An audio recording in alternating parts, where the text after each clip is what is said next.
How to change Roblox account location. Hey there, welcome to our channel.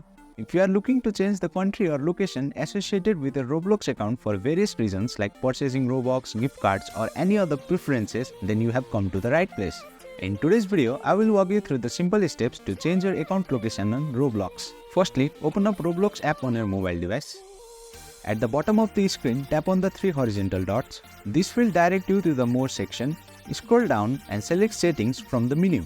In the Settings page, find and tap on Account Info. Scroll down a bit until you find the Account Location option located just below the Gender tab. Tap on Account Location. A menu will appear with a drop-down list of countries. Search for and select your desired country from the list. For example, if you want to change it to the United States, select it from the drop-down menu. Keep in mind that you can only change your location once on Roblox, so choose wisely. If you are sure about changing your location, tap on Set Location and boom, you have successfully changed your location on Roblox account. That's all for today's video.